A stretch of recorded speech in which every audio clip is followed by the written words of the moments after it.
এই আন্দোলনের একক কৃতিত্ব, একক ক্রেডিট, দাবি নিয়ে যদি ভাগাভাগি হয়, তাহলে এই আন্দোলনের স্পিরিট নষ্ট হয়ে যাবে, শহীদদের প্রত্যাশাগুলো নষ্ট হয়ে যাওয়ার সম্ভাবনা থাকবে। সম্প্রতি যে আন্দোলন হলো, এ সম্পর্কে আমি আপনাদের কিছু বলতে চাই। ইতিপূর্বে আমরা অনেক জায়গায় বলেছি, বিষয়গুলো কথাগুলো বলেছি। এই আন্দোলনে চাঁপাইনবাবগঞ্জ অংশগ্রহণ করেছিল? আপনারা অংশ নিয়েছেন? আচ্ছা, ফেসবুকে না মাঠে ময়দানে?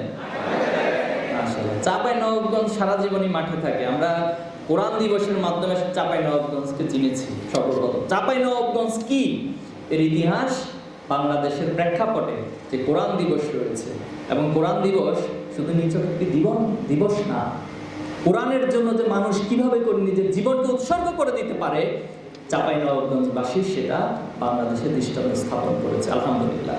প্রিয় ভাইয়েরা, এই আন্দোলন ছাত্র শিবিরের একক কোনো আন্দোলন না, এই আন্দোলন ছাত্র দলের একক কোনো আন্দোলন না, এই আন্দোলন অন্যান্য কোনো ছাত্র সংগঠনের একক কোনো আন্দোলন না, এই আন্দোলন বৈষম্য বিরোধী কিছু সমন্বয়ক না, তাদেরও একক আন্দোলন না।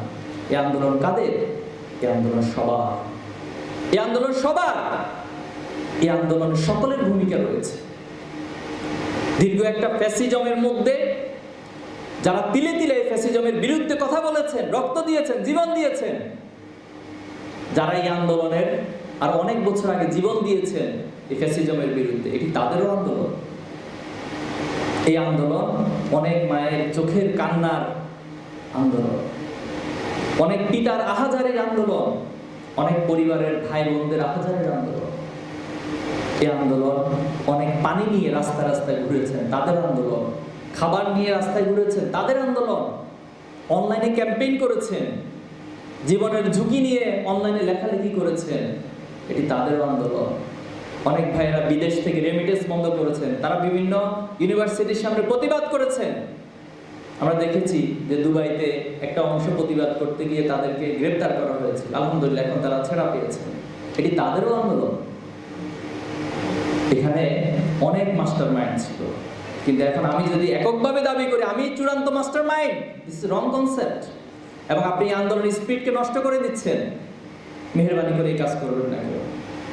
এই আন্দোলন সবার, এই আন্দোলন ছোট্ট ছোট্ট চিন্তাগুলো একসাথ হয়ে দীর্ঘদিনের মানুষের অন্যায়ের বিরুদ্ধে সহ্য করতে করতে তাদের ধৈর্যের এক বাঁধ ভাঙা বহিঃপ্রকাশ।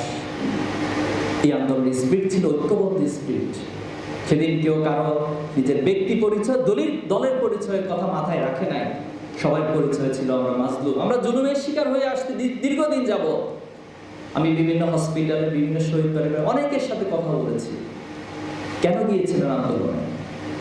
ভাই, দেখছি যে জুলুম হচ্ছে, অন্যায়ভাবে মানুষকে হত্যা করা হচ্ছে। একজন তার চেয়ারকে রক্ষা করার জন্য, তার ক্ষমতাকে ধরে রাখার জন্য অসংখ্য মায়ের বুক খালি করছে, আমি কিভাবে সেটা সহ্য করব? এটা ছাত্রদের আন্দোলন, এটা শ্রমিকদের আন্দোলন, এটা পেশাজীবীদের আন্দোলন, এটা বুদ্ধিজীবীদের আন্দোলন, এটা সবার আন্দোলন। আহত হয়ে যারা এখনো পর্যন্ত পা হারিয়েছেন, হাত হারিয়েছেন, চোখ হারিয়েছেন অসংখ্য ভাইয়েরা, এবং এখনো পর্যন্ত হসপিটালে কাতরাচ্ছেন। এবং কিছু কিছু ভাইদের আমি তাদের এক্সরে রিপোর্টগুলো দেখলাম, এমন সিভিয়ার জায়গায় তার গুলিগুলো অবস্থান করতেছে, ডাক্তার মনে করছে সেই গুলিটা বের করতে গেলে সে মারা যাবে, এবং সেই গুলি বহন করে তিনি তার জীবনকে কাটাতে হবে। এই আন্দোলনের একক কৃতিত্ব, একক ক্রেডিট, দাবি নিয়ে যদি ভাগাভাগি হয়, তাহলে এই আন্দোলনের স্পিরিট নষ্ট হয়ে যাবে।